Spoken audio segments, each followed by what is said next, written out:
When I was younger, I grew up in a Catholic household, and we went to church on Sundays or whenever we wanted to on holidays, but I didn't place my identity in God. I was who I was with sports, with family, with friends, and church was just a part of my family culture, my family history. I didn't know much about the Bible, I didn't know much about Jesus, and I kind of just figured, okay, well, this must be it.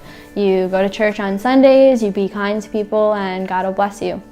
But God heard my desire for more, and in 2013, a friend had randomly invited me to the youth group at Living Faith Christian Church.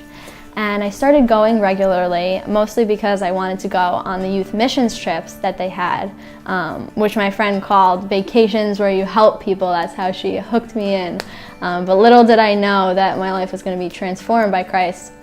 So I started going to the youth group regularly and heard the messages, and they just really clicked with me. It was unlike anything I had ever heard about God, about Jesus, about the Bible. Hearing about how personal God was, hearing about how He cared for me, He loved me, He saw me, was really new to me because growing up I had a lot of anxiety. I would pull on my eyelashes just like as a nervous tick, and I would constantly feel stressed. So knowing that God was always there for me gave me this weird sense of peace that I hadn't felt before. So my eyes were opened to Jesus. And I went on my first mission trip to Pine Ridge Indian Reservation in South Dakota. And I remember so clearly there was one night that we were there, and we were at Lakota Hope, which was a community center for the natives. And we were all sitting around in a big circle, and we were sitting on the floor and they were singing worship music. That alone was new to me. I was like, these beautiful songs to God, this is so, I've never heard this before. I didn't know how faith could be active, how it could be alive, how a relationship with God could be like who you were. I remember sitting on the floor, and there were so many broken, hurting people around us, people from the reservation that struggled with plethora of issues, whether that be alcoholism, drug addiction, poverty. And I remember this one girl from the youth program standing up and putting her hands up to God and just singing out in worship. And I thought, wow, she must be really bold to do that. How can she worship God like that in the midst of so much pain? Like, how dare she stand up in front of so many people who are hurting? And then it clicked for me, seeing her standing with her hands out to God, that she knew that God was not the problem, He was the solution. He was the answer out of it all. It was people who had hurt the natives, and it was God who could help them out of it. And that for me was just like, wow, Christ is the answer. He's not the problem, He's the answer. So I decided in that moment that Jesus was going to be a part of my life. I wanted to know Him personally, and I accepted Him again intellectually, but it wasn't really in my heart. So I made Him a part of my life, but that definitely wasn't enough, because He should be the center of our life. He shouldn't just be another thing that we worship, another thing that we follow. He should be the one and only thing, and everything else should revolve around that. I loved my life. Everything was great. I had a great relationship, great friends, a great track career. Thought I was going to go to college for running, and within a short amount of time, all these things started falling out of my life, and I recognize now that that was because God wanted me to become aware of how empty I was, and how I was placing all of my identity in things other than Christ. I was placing all of my identity in all of those things in my life, and then without all of them, I was left empty.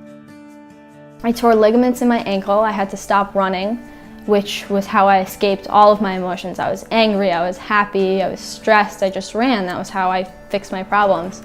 I lost my relationship that I thought glorified God. I lost some friends. I started having really, really bad anxiety and panic attacks. And I had to wear a back brace for my scoliosis that wrapped all the way around my midsection. I had bruises on my sides, and it just held me in all the time. And the panic attacks got worse, so I started going to therapy. And during this time, I was reading my Bible, but just to convince myself that I was okay with God, I was okay with Christ. It was like, when I was reading it, I was just doing it to say that I was looking to God, but really I wasn't.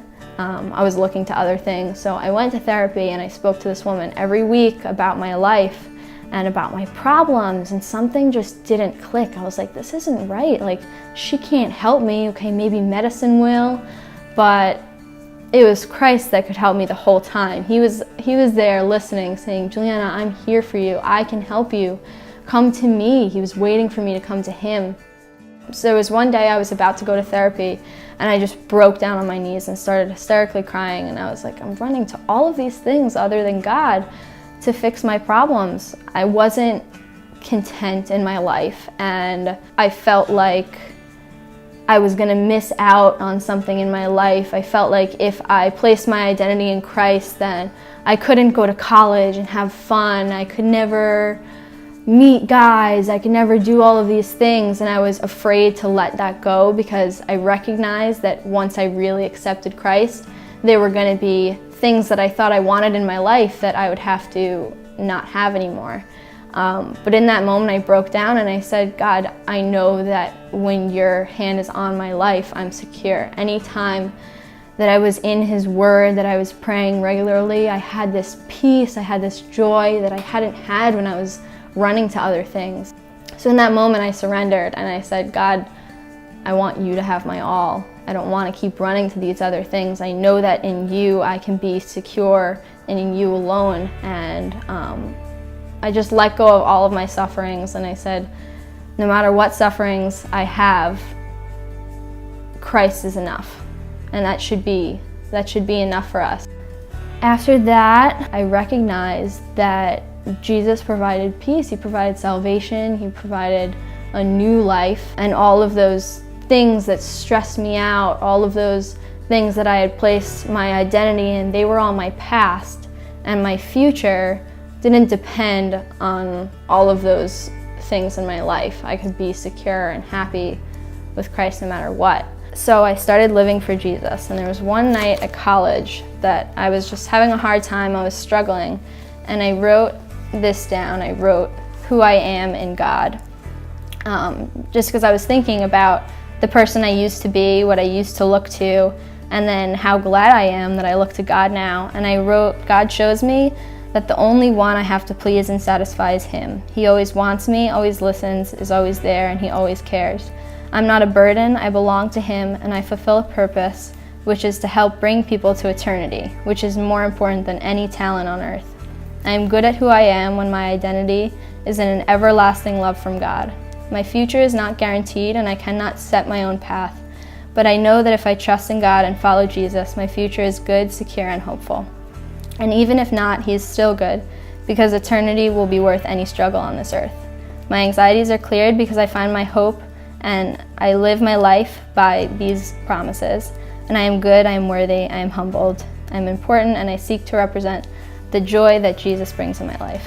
Just getting that on paper felt so good to me because it was finally a moment that I realized that my identity is in Christ, and anything I suffer now doesn't matter because I have this peace in me, and I know that God has eternal promises, and that's so, so beautiful just to rest in that.